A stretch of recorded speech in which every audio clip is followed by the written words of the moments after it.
आप सबको जय मसीह की। आज का वचन निर्गमन अध्याय 4। तब मूसा ने उत्तर दिया, वे मेरा विश्वास नहीं करेंगे और ना मेरी सुनेंगे, वरन कहेंगे, यहोवा ने तुझको दर्शन नहीं दिया। यहोवा ने उससे कहा, तेरे हाथ में वह क्या है? वह बोला, लाठी। उसने कहा, उसे भूमि पर डाल दे। जब उसने उसे भूमि पर डाला तब वह सर्प बन गई और मूसा उनके सामने से भागा। तब यहोवा ने मूसा से कहा, हाथ बढ़ाकर उसकी पूंछ पकड़ ले, ताकि वे लोग विश्वास करें कि तुम्हारे पितरों के परमेश्वर अर्थात अब्राहम के परमेश्वर, इसहाक के परमेश्वर और याकूब के परमेश्वर यहोवा ने तुझको दर्शन दिया है। जब उसने हाथ बढ़ाकर उसको पकड़ा तब वह उसके हाथ में फिर से लाठी बन गई। फिर यहोवा ने उससे यह भी कहा, अपना हाथ छाती पर रखकर ढांप। अतः उसने अपना हाथ छाती पर रखकर ढांप लिया। फिर जब उसे निकाला तब क्या देखा कि उसका हाथ कोढ़ के कारण हीम के समान श्वेत हो गया है। तब उसने कहा, अपना हाथ छाती पर फिर रखकर ढांप। उसने अपना हाथ छाती पर रखकर ढांप लिया और जब उसने उसको छाती पर से निकाला तब क्या देखता है कि वह फिर सारी देह के समान हो गया। तब यहोवा ने कहा, यदि वे तेरी बात का विश्वास न करें और पहले चिन्ह को न माने तो दूसरे चिन्ह का विश्वास करेंगे। और यदि वे इन दोनों चिन्हों का विश्वास न करें और तेरी बात को न माने, तब तो नील नदी से कुछ जल लेकर सूखी भूमि पर डालना, और जो जल तू नदी से निकालेगा वह सूखी भूमि पर लहू बन जाएगा। मूसा ने यहोवा से कहा, हे मेरे प्रभु, मैं बोलने में निपुण नहीं, ना तो पहले था और न जब से तू अपने दास से बातें करने लगा। मैं तो मुंह और जीभ का भद्दा हूँ। यहोवा ने उससे कहा, मनुष्य का मुंह किसने बनाया है? और मनुष्य को गूंगा या बहिरा या देखने वाला या अंधा मुझ यहोवा को छोड़ कौन बनाता है?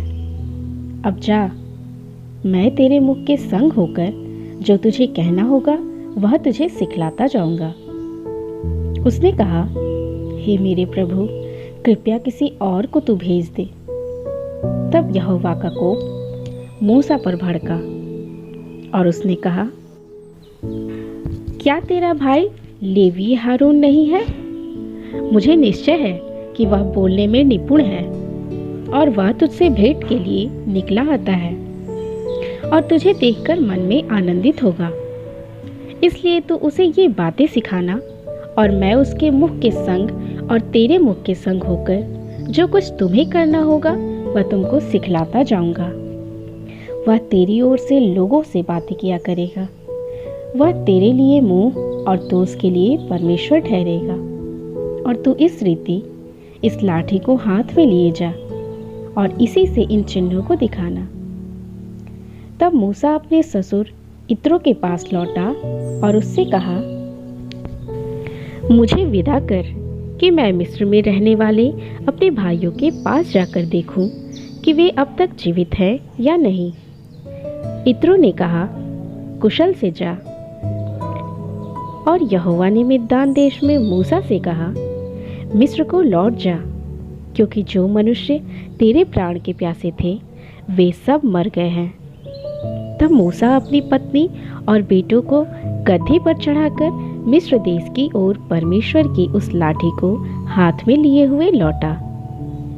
तब यहोवा ने मूसा से कहा, जब तुम मिस्र में पहुंचे तब ध्यान रहे कि जो चमत्कार मैंने तेरे वश में किए हैं उन सबों को फिरौन को दिखाना, परंतु मैं उसके मन को हठीला करूंगा और वह मेरी प्रजा को जाने न देगा।